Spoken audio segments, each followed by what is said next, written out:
Vivid Audio is primarily an engineering-led company. We don't make statements in industrial design, but they are statements in acoustic design. We like to believe that we produce loudspeakers which are as free as possible from what I would dub a sonic signature. And that it's quite possible that when some people first hear a Vivid Audio product, they actually think that something's missing. Well, that's actually true. Something is missing. That's a mid-range coloration that they've probably become used to.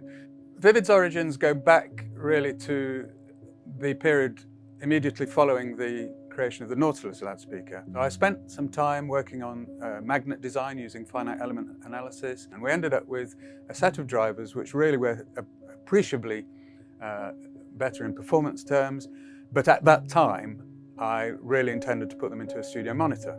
I was put in touch with Philip Guttentag in South Africa. Now, Philip and a friend of his were interested in starting a domestic loudspeaker company and really had very similar philosophies in terms of what they felt to be an ideal loudspeaker.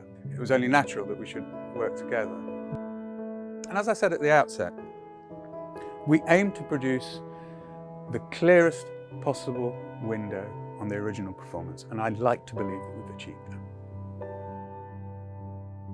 When Lawrence Dickie came over to meet us and we had this idea of building this magnificent loudspeaker, we were on the same page. He had exactly the same philosophies as we had. And so we got on very well together, and we're all in the same boat in that we wanted to do the best we could. We weren't going to build something that was just okay. There are very few companies that really do their best and are able to because they have the expertise to achieve those levels.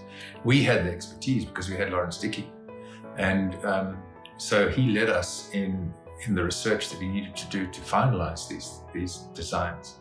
And we certainly didn't prevent him, as is today. We certainly don't truncate that process by saying we only have so much time or we only have so much money.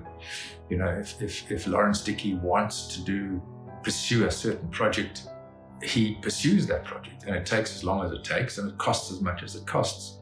And that is one of the secret sauce ingredients of the Vivid Audio loudspeakers. We don't truncate the R&D process. So what Lawrence Dickie decides and his team decides is best for a particular product is what goes into that product.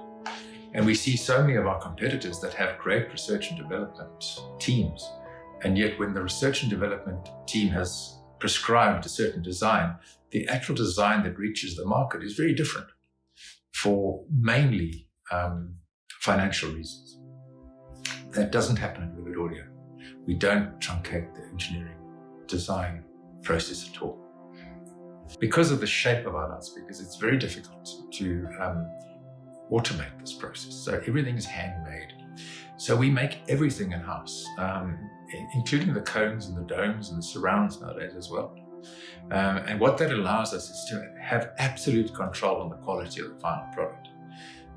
It's expensive, but it's for us, it's the best way to make a low volume, high quality product, is to control every facet of the manufacturing.